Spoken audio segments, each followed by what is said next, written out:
Watsana, I'm Jesse Littlebird, and we're here in my studio, Albuquerque, New Mexico, on Tiwa land, and I am from Laguna and Kewa Pueblos. I'm very thankful to be asked by the IPCC to host this exhibition.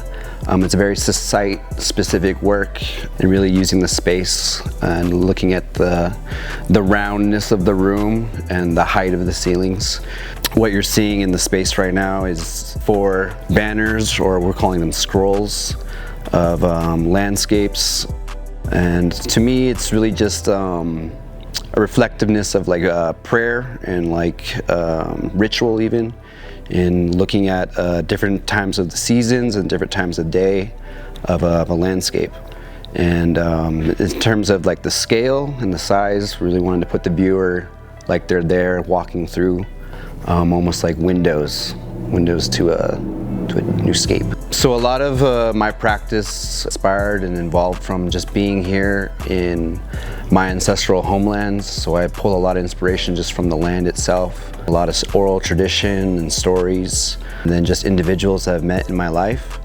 Just growing up here, my father was an artist and so was my mother.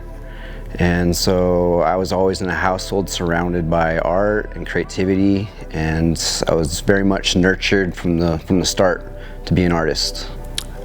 I feel very fortunate that I live here. This is a place that outsiders kind of flock to, and it's a very special place on the globe, on the map.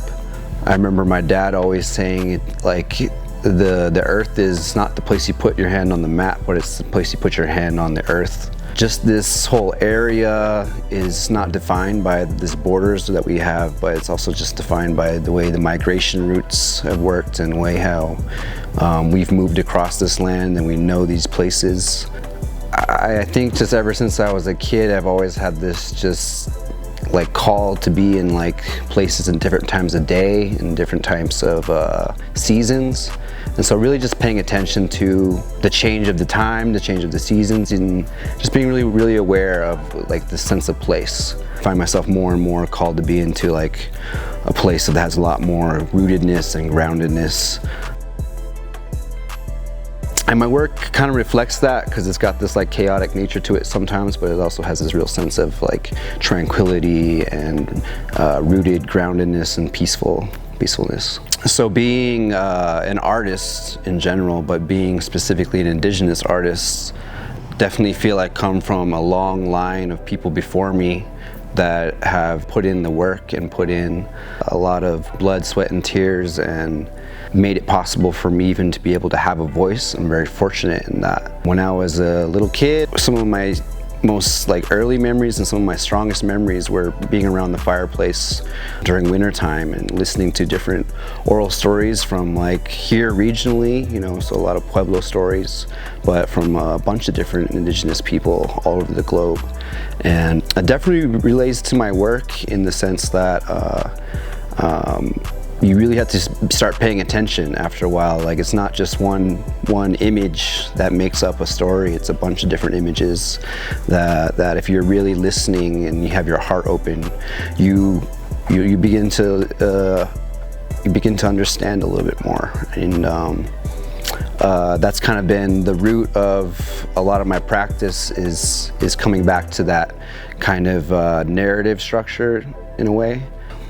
So as far as the inspiration for the symbols that are in the work, I pull from a lot of different places in the Americas and even broader worldwide.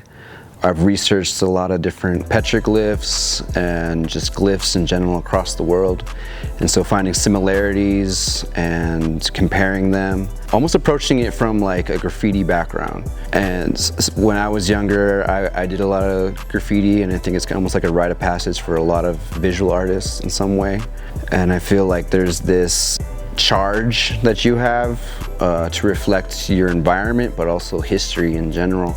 And I think that's what a lot of petroglyphs were back in the day, was confirming a time period or talking about historical events. I put that into my work, and in some ways I've built my own language that's kind of a culmination of many different languages worldwide, and it's almost like universal at that point.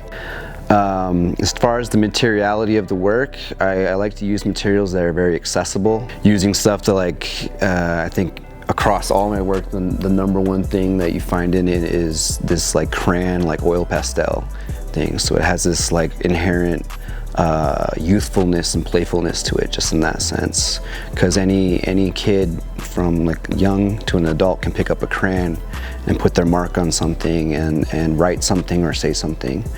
And as far as like the materials for what's here at the displaying at the IPCC, we wanted to do this scroll to kind of have like a sense of like celebration in a way. I also kind of looked at some of the ways that we have used these like longer dimensions to convey story and to like read things even in a way. And the scroll is very much like an object that is used for like language, and so having it be a more visual like image kind of plays around with that.